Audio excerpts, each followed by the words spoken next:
Y siguiendo en temas de novedad de año, ¿no?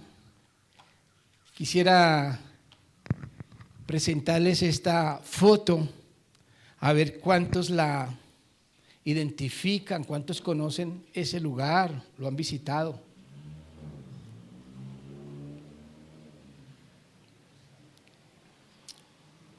Levanten la mano los que lo conocen. ¿Han visitado?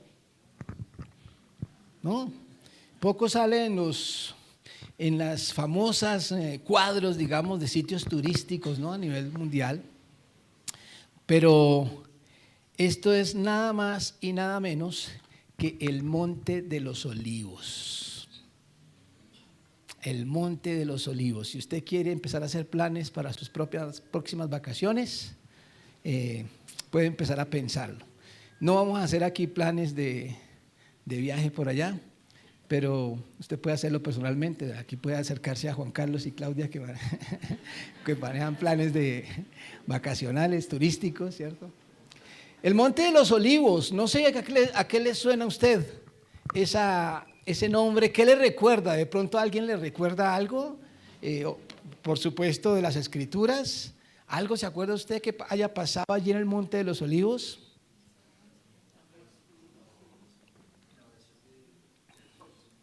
La oración de Jesús, ¿cuál?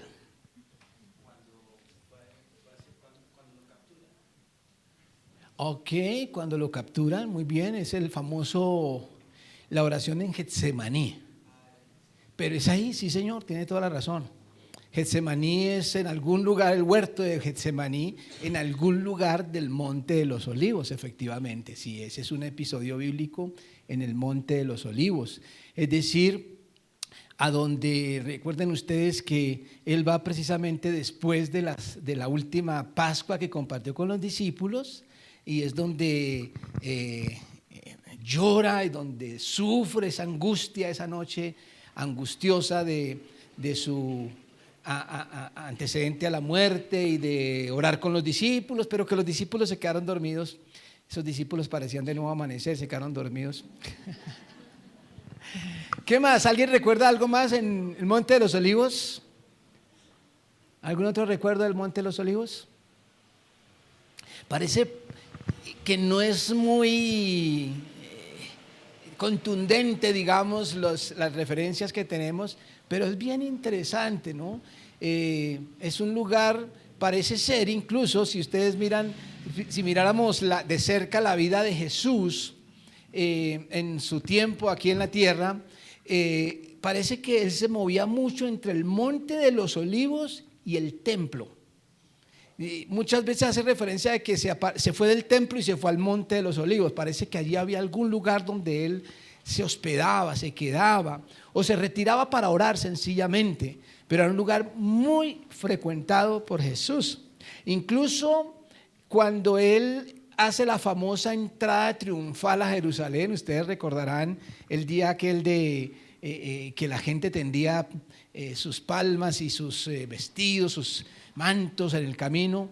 El lugar de donde él partió, de donde él, digamos que él llegó y manda a los discípulos, recuerden ustedes, a traerle un pollino, un asno, ¿recuerdan? Pues él ahí fue donde paró, en el Monte de los Olivos. Allá fue que le llevaron este asno y desde ahí él hace su entrada triunfal a Jerusalén. Es un lugar muy cercano a Jerusalén, alrededor de 1 kilómetro tal vez, muy cercano, así que desde allí hace su caminata, digamos, hacia Jerusalén. No sé si recuerdan algo más que haya pasado en ese Monte de los Olivos. ¿Ves? Entrada triunfal a Jerusalén, la oración en Getsemaní, oraba constantemente, se apartaba hacia allá, tenía momentos muy íntimos con los discípulos. Y hay un evento también trascendental, y parece que es un lugar muy poco recordado a pesar de los eventos tan trascendentales. ¿Saben ustedes? Desde allí, mejor dicho, fue el último lugar donde se le vio en la tierra. Desde allí fue levantado en las nubes. Desde allí se despidió de sus discípulos aquel día que les dijo: recibiréis poder cuando haya venido sobre vosotros el Espíritu Santo y me seréis testigos en Jerusalén.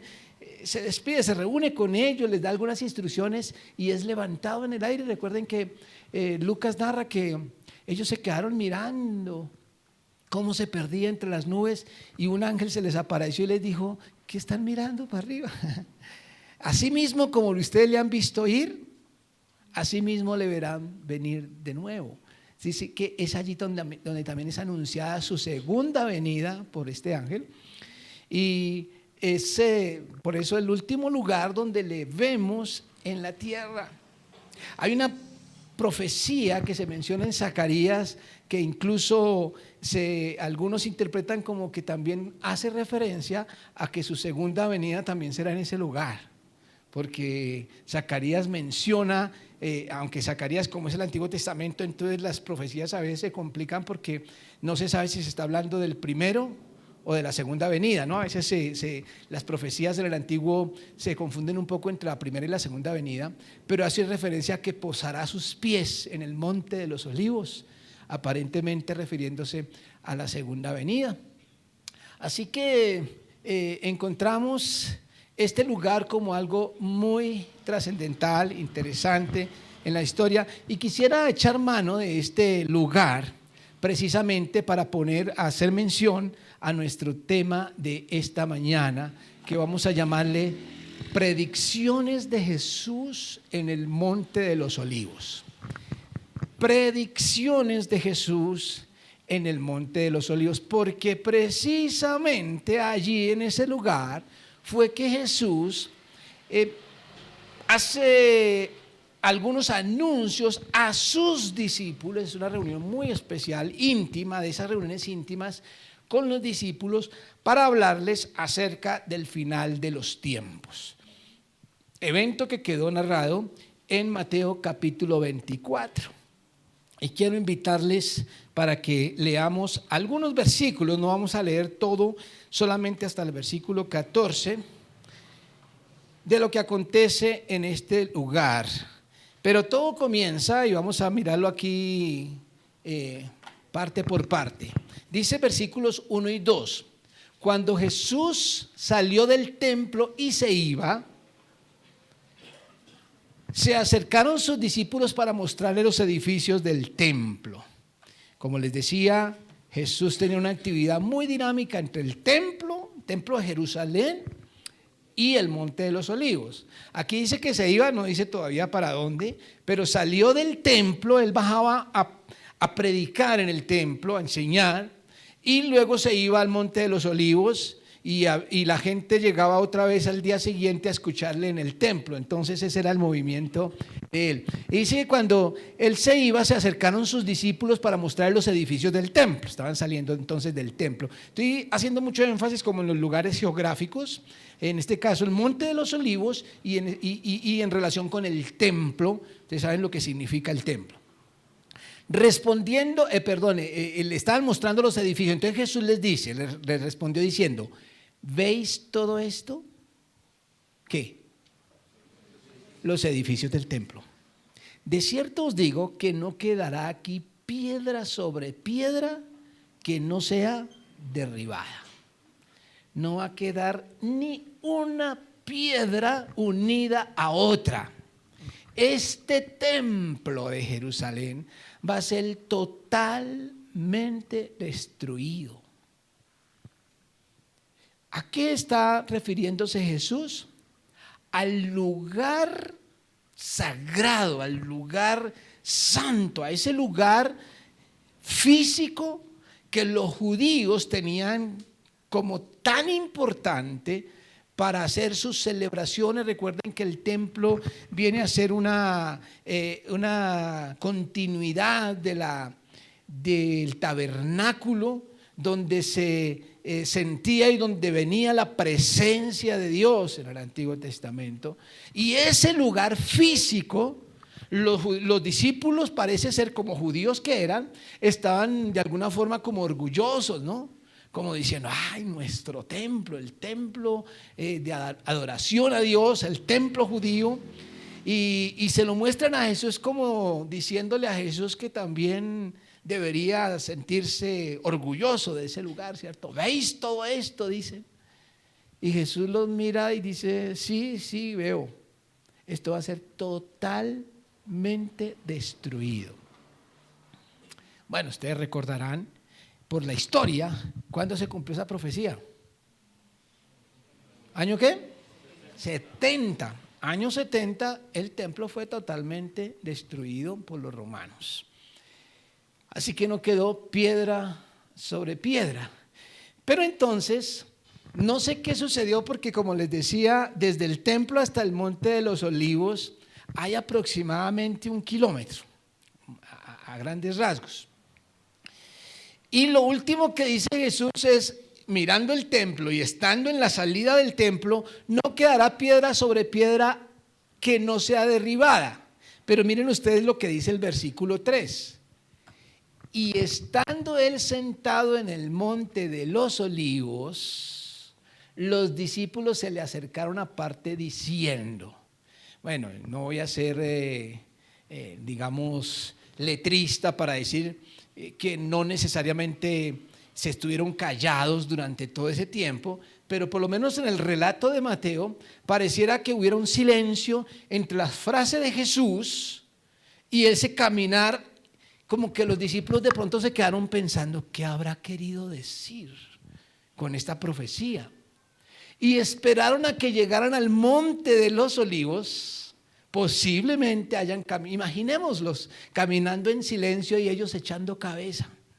Cuando ya están en el monte de los olivos, por fin alguien se atreve a hablar. Dice, sentado en el monte de los olivos, los discípulos se le acercaron aparte, es decir, solamente ellos, diciendo, no dice quién, pero ustedes pueden que imaginen quién. No, ahí siempre algunos que hablan más que otros, ¿cierto? Y dicen, dinos, ¿cuándo serán estas cosas? ¿Y qué señal habrá de tu venida y del fin del siglo? ¿Cuáles cosas?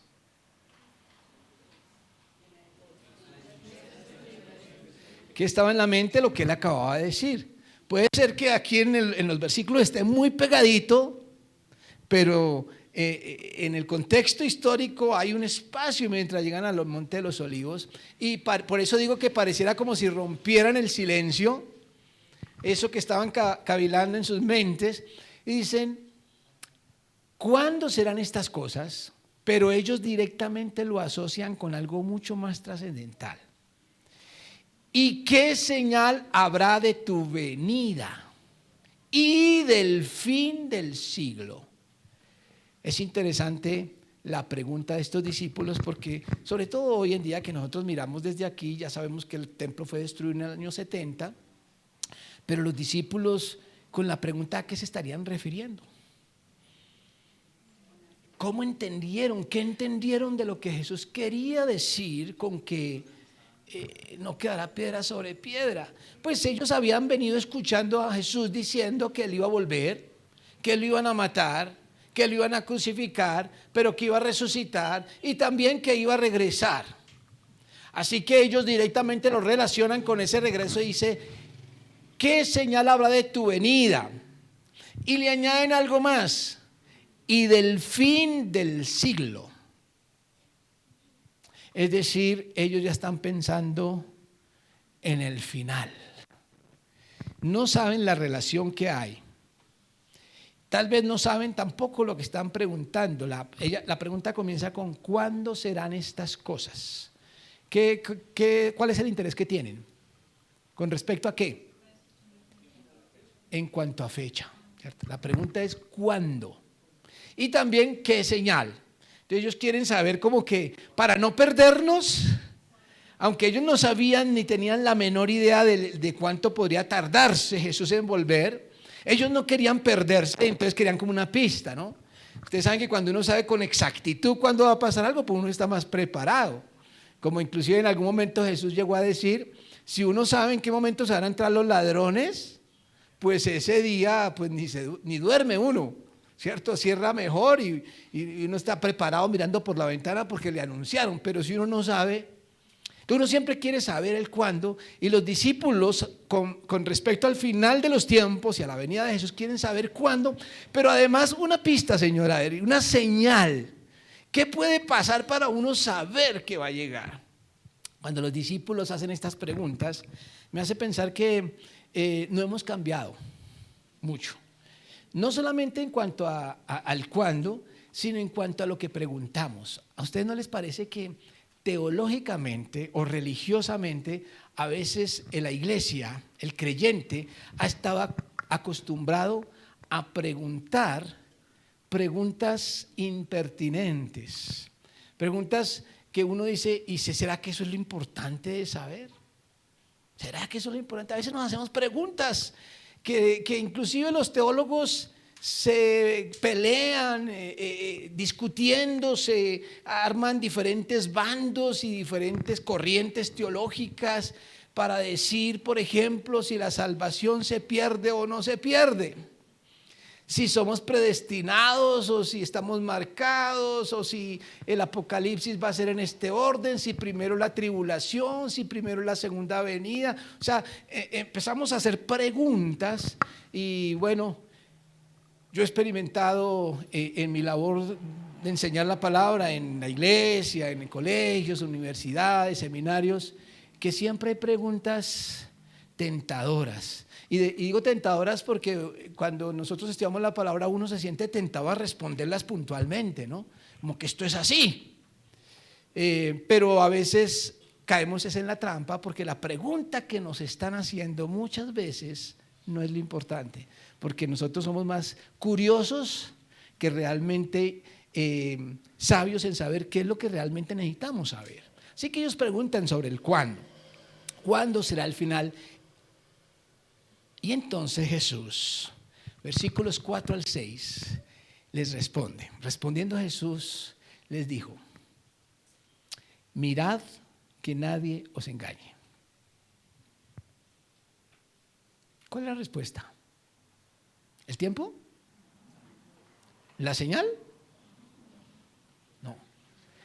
Ese mirad con el que arranca es como diciendo, pónganle atención a lo que le deben poner atención. Como que les obliga a girar su mirada a una pregunta tal vez más importante.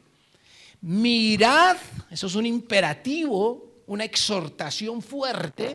Mirad que nadie os engañe. Esa es una advertencia. ¿Cuál es la advertencia? ¿Cuál es el peligro que existe? Con respecto al fin, con respecto a la segunda venida de Cristo, con respecto al futuro y a las cosas del porvenir, siempre existe peligro de ser engañados, seducidos. No es tanto el cuándo. Y entonces él da una razón, dice, porque vendrán muchos en mi nombre, pongan atención. Vendrán muchos en mi nombre, diciendo, yo soy el Cristo, y a muchos engañarán. Primera advertencia, el engaño de aquellos que pretenden estar hablando en el nombre de Dios. Peligro. Y Jesús no se había ido. La iglesia cristiana ni siquiera había comenzado. Y ya Jesús está anunciando el gran peligro para la iglesia.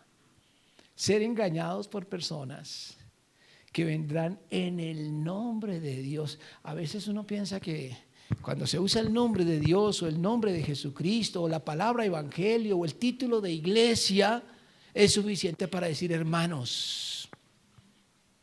Somos hermanos. Pero Jesús advierte sobre el peligro del engaño de los que vienen en el nombre de Cristo. E incluso diciendo yo soy el Cristo, pero advierte también que lograrán engañar a muchos, no pocos, a muchos. Es decir, que será muy fácil ser engañado. Y añade, y oiréis de guerras y rumores de guerras. Sí, aquí ya empieza a mencionar algunos elementos particulares también del final de los tiempos, pero que encaja cuando uno mira la historia del cristianismo. Hay diferentes etapas donde han pasado cosas que uno dice, ya llegó el fin. Me imagino la gente de esa época, como estamos nosotros hoy en día, no, es que esto ya está por acabarse. Es que miren, no, estamos en el colmo, pero en cada época había un colmo. En cada época había un colmo y la gente, de acuerdo a la cultura y a las experiencias propias, pues consideran es que el Señor ya está cerquita. Oiréis de guerras y rumores de guerras. Versículos 6 al 8. Mirad que no os turbéis. Segundo, mirad. Segundo imperativo. Segunda advertencia. Mirad que no os turbéis. ¿Cómo así? ¿Qué significa eso? El primer peligro, ser engañados. El segundo, sinónimo, porque usted nunca usa turbar, ¿cierto? Ser asustados, preocupados, angustiados. No os asustéis, no os preocupéis, no os turbéis, que no entre temblor. O sea que Jesús está diciendo, hay otro peligro. Antes que saber el cuándo es, ojo, porque pueden ser asustados también. Así como pueden ser engañados, pueden ser asustados. Dice, porque es necesario que todo esto acontezca. ¿Qué es esto? Guerras y rumores de guerras. Pero aún no es el fin, dice Jesús. Porque se levantará nación contra nación, reino contra reino, y habrá pestes, hambres, terremotos en diferentes lugares, y todo esto será principio de dolores. De esta lista que estamos viendo aquí de lo que habrá, ¿qué falta por llegar? ¿Y desde cuándo no falta nada por llegar? Es decir, guerras, y aquí añade nación contra nación, pestes, que ahora se llaman pandemias, hambres, hay terremotos en diferentes lugares, todos los días. Y dice Jesús, y todo esto será principio de dolores. Ese principio de dolores, ¿qué idea les da? Puede ser eso, ¿cierto? Que esto apenas comienza. O puede ser también que esto es muy poquito comparado con lo grave que será después. De hecho, el término principio de dolores es un término que se utiliza suponiendo como un parto, ¿no? El principio de dolores es cuando empiezan los dolores de una mujer encinta para dar a luz. Entonces también puede tener la connotación de va a comenzar un orden nuevo, va a cambiar algo van a hacer. Bueno, cualquier cosa puede significar, pero lo que Jesús está diciendo aquí es, no se turben cuando vean todas esas cosas. Primero, no se dejen engañar de los falsos, pero segundo, no se asusten cuando vengan estas cosas, porque no se imaginan lo que vendrá después. Versículos 9 y 10 dice, entonces os entregarán a tribulación. ¿Con quién es que está hablando? Este es un sermón, este es un diálogo que hay entre Jesús y los 12. Aquí no está la multitud, Él está hablando con la iglesia, con la semilla de lo que será la iglesia. Este es un tema para hablarlo al interior, con ese grupito. Y a ellos se refiere con os, es decir, a ustedes, iglesia, a ustedes, mis discípulos, os entregarán a tribulación y os matarán. También se cumplió, ¿cierto? Noten que en todo esto vemos que cosas se cumplen y cosas quedan como, hay un revuelto allí, ¿cierto? Seréis aborrecidos de todas las gentes por causa de mi nombre. ¿Qué les está prometiendo Jesús a sus discípulos con respecto a su relación con el resto del mundo? ¿Que los van a apreciar? ¿Que los van a amar? ¿Que los van a aplaudir? ¿Que les van a creer? No, que los van a odiar.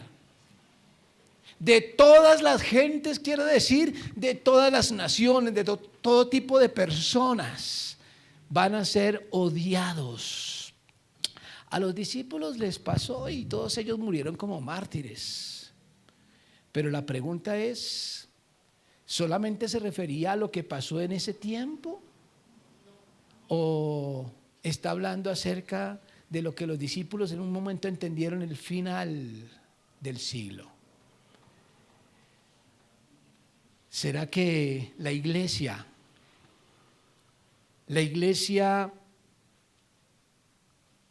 verdadera puede aspirar al aprecio de todas las gentes? Hay una profecía aquí y es para la iglesia: ser detestada. Miren, hoy en día hay una tendencia global de predicar, digamos, armonía, paz, comunión, tolerancia, sincretismo, ¿no? Todos, llevémonos bien todos. Y detrás de toda esa predicación se tiende a buscar aceptación de cualquier cosa con tal de no pelearnos, con tal de no ofender, con tal de no discriminar. En ese contexto, cuando la iglesia de Jesucristo dice que hay solo un Dios, que hay solo un mediador entre Dios y los hombres, que Jesucristo es el camino, la verdad y la vida, que nadie viene al Padre sino por Jesucristo, esa iglesia es un estorbo para el mundo de hoy. Es una piedra en el zapato para este tema de la globalización de la religión también. De tal forma que el cristianismo, que predica un camino exclusivo de salvación, es alguien que estorba en este mundo y que no puede aspirar a ser ovacionado. Pero también cierto sector de la iglesia busca es la complacencia, quedar bien con todo el mundo. Busca ser bien recibido, no de pronto ser acusado con adjetivos de discriminación o de fundamentalismo o el peligro de ser vistos como alguien que estorba. Entonces corren el riesgo de ser engañados. Y entonces por eso dice en el versículo 10, muchos tropezarán entonces. Muchos, cuando se refiere a que muchos tropezarán, ¿de quiénes está hablando? ¿Muchos de quiénes? Pues de los que estaban caminando bien. Si no estaban bien, pues no van a tropezar, seguirán por su mal camino. Está hablando de la iglesia. Está hablando de los discípulos que van a tropezar e incluso dice se entregarán unos a otros y unos a otros se aborrecerán. Esta es una descripción muy triste porque es una descripción de problemáticas al interior de la iglesia que van a suceder. Versículo 11 al 13 dice, escuchen bien, y muchos falsos profetas se levantarán. Falsos profetas. Tan bonita que es la palabra profeta, ¿cierto? Una palabra muy bonita. De moda inclusive. Está de moda en la iglesia. El problema es cuando el profeta es falso. O solamente porque te va el título de profeta es suficiente para, es en el nombre de Dios. No, ya Jesús nos ha dicho dos cosas. Utilizarán el nombre de Dios y ahora serán profetas falsos. Así que nos lleva a la conclusión de que no todo lo que brilla es oro.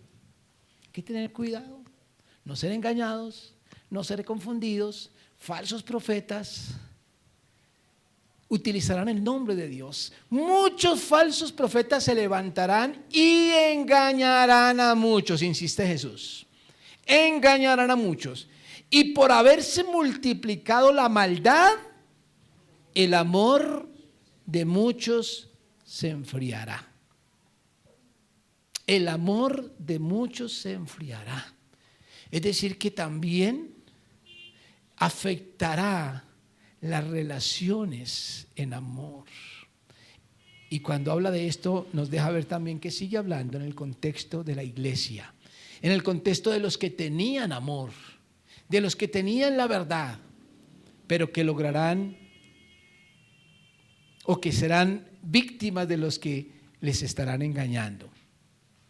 Y entonces viene una frase del versículo 13 fundamental, que yo pienso que es el clímax de la respuesta de Jesús a los discípulos que venían preguntándose por el cuándo y por las señales. Jesús va diciendo algunas cosas y llega aquí a un clima donde dice: mas el que persevere hasta el fin, este será salvo. Si yo llego a esa frase, ¿cuál debe ser la pregunta? ¿A dónde está guiando Jesús a sus discípulos a preguntarse?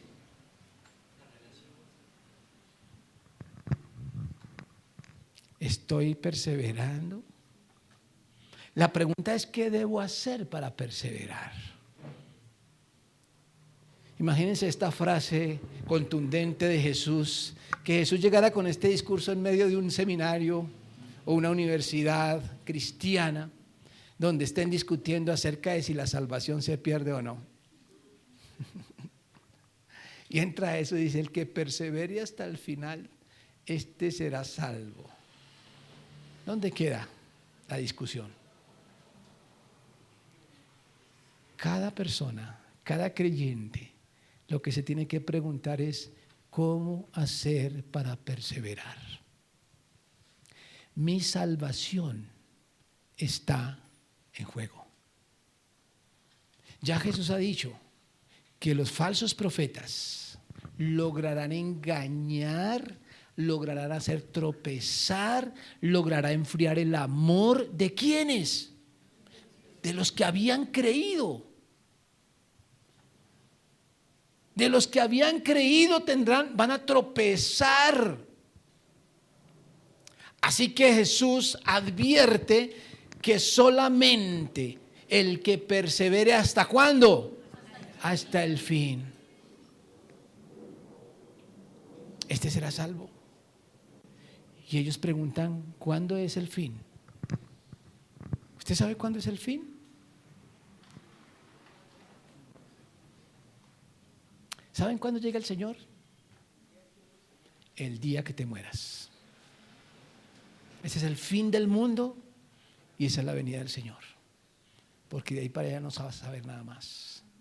Así que lo que tienes que preguntarte es: ¿qué debo hacer para perseverar hasta mis últimos días, los míos?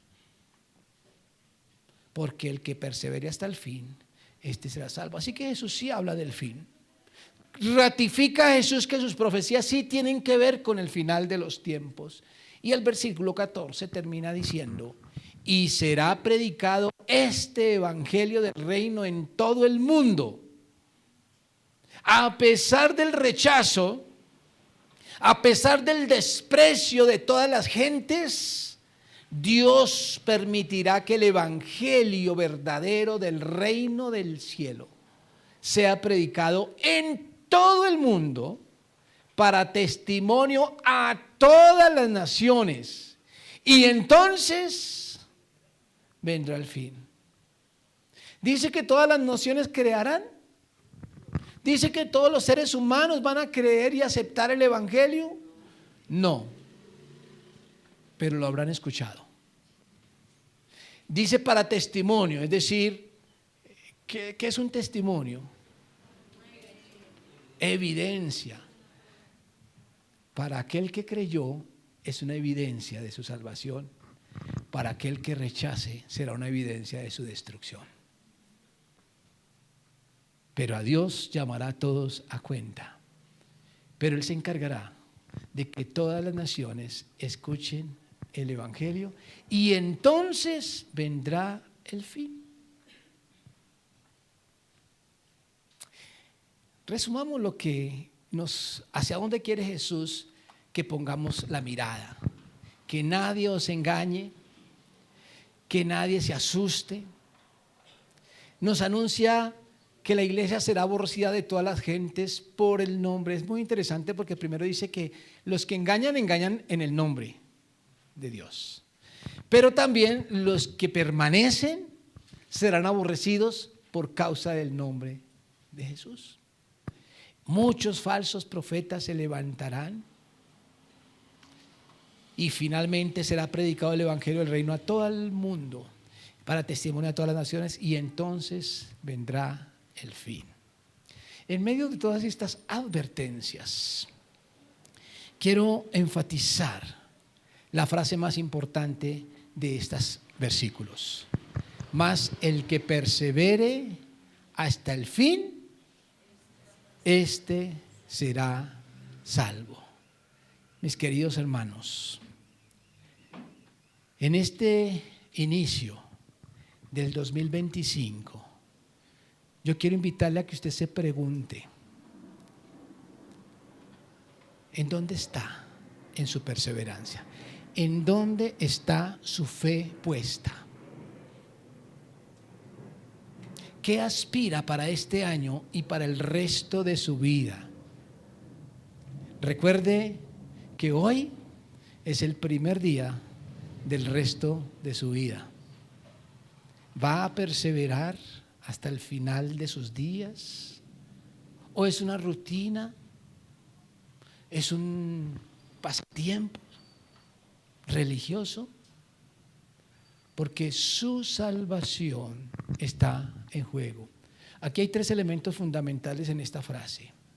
Perseverancia. Segundo, hay un fin. Todos tenemos un fin. Y tercero, la salvación. ¿Qué preguntas le despierta a usted?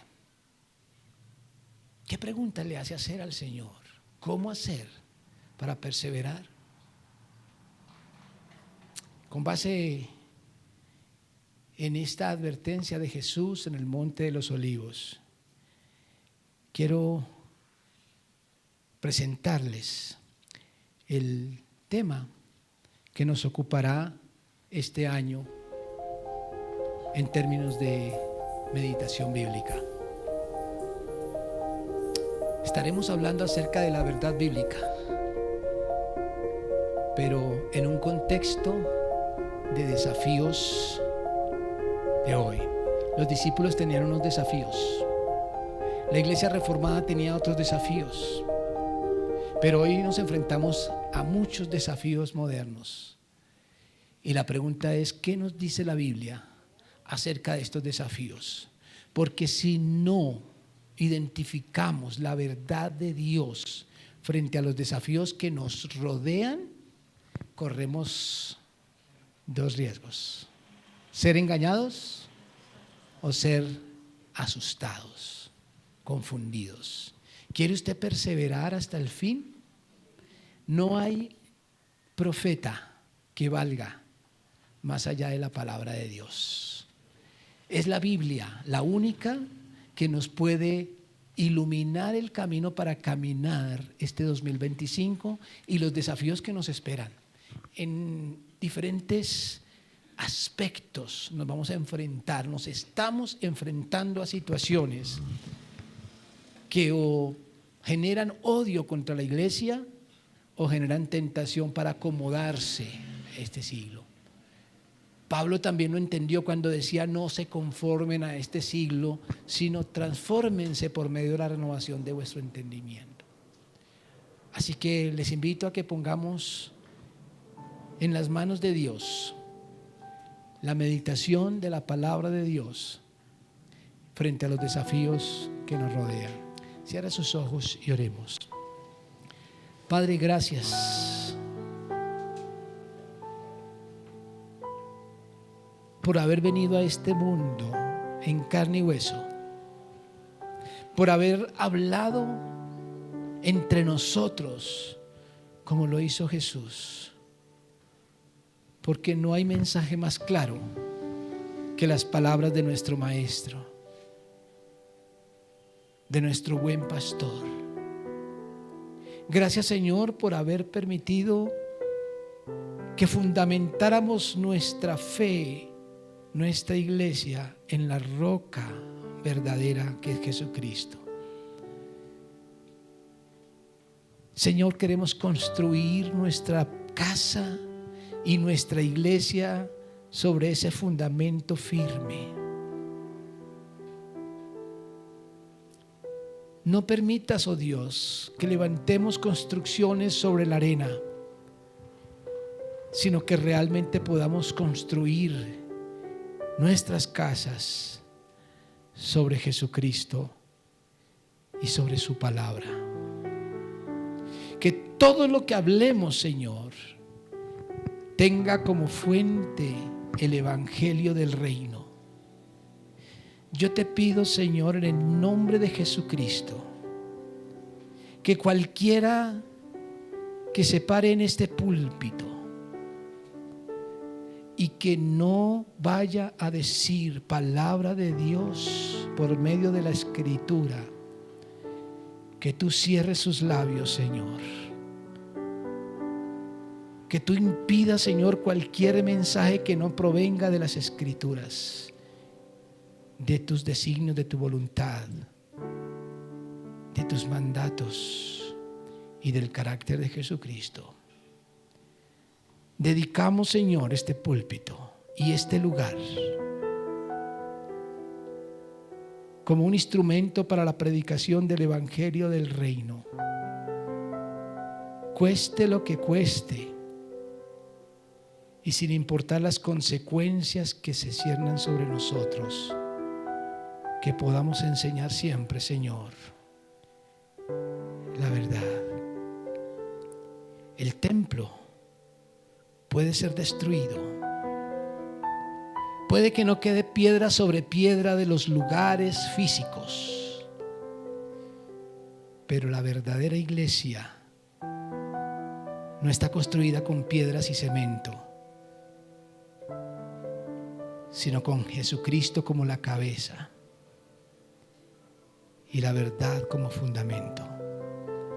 Dedicamos, Señor, este año para la predicación de tu verdad, y rogamos que tu Espíritu Santo unja y dirija las palabras de cada persona, no solamente que se pare aquí para predicar, sino también de cada hermano de la iglesia que lleve tu mensaje a su casa, a su trabajo, a su familia, a la calle. Donde quiera que estemos, Señor, no nos dejes decir algo diferente al evangelio de Jesucristo. Te lo pedimos en el nombre de Jesús. Amén y amén. Que Dios les bendiga, mis hermanos. Yo sé que estamos apretados, pero no se olvide abrazar a todos antes de irse, tomarse un tinto. Que Dios les bendiga. Para los que no hayan venido, feliz año.